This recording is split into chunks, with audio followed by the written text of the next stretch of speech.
ভারত থেকে সম্ভাব্য অবৈধ পুশিন ঠেকাতে দেশের সীমান্তে নজরদারিতে বিজিবির পাশাপাশি সীমান্তবর্তী এলাকার বাসিন্দারাও স্বেচ্ছায় পাহারায় অংশ নিয়েছেন। লাঠিসোঁটা, বাঁশি ও সার্চ লাইট নিয়ে রাতভর সীমান্তে সতর্ক অবস্থানে থাকছেন তারা। বিজিবির টহল কার্যক্রমের সঙ্গে স্থানীয় জনসাধারণের অংশগ্রহণ সীমান্তে অতিরিক্ত নিরাপত্তা বলয় তৈরি করেছে।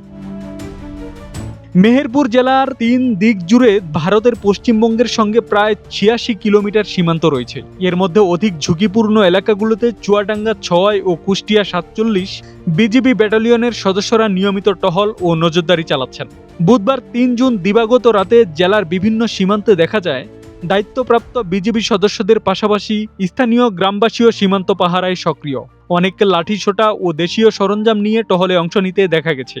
সীমান্তের ওপারে কয়েকটি স্থানে ভারতীয় ভূখণ্ডের লোক সমাগমের তথ্য পাওয়ার পর সতর্কতা আরও বাড়ানো হয়েছে। স্থানীয় প্রশাসন, আইনশৃঙ্খলা বাহিনী, গোয়েন্দা সংস্থা, আনসার ও ভিডিবির সঙ্গে সমন্বয় করে সীমান্ত এলাকায় নজরদারি জোরদার করা হয়েছে।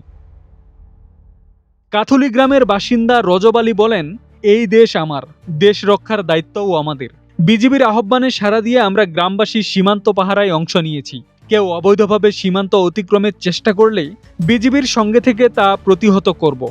বিজিবির পক্ষ থেকে বলা হয়েছে, দেশের সার্বভৌমত্ব ও সীমান্ত নিরাপত্তা রক্ষায় বিজিবি সর্বদা প্রস্তুত।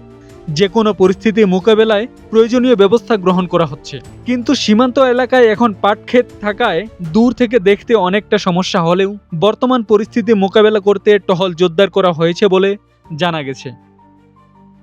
আব্দুস সালাম, প্রজন্ম 24।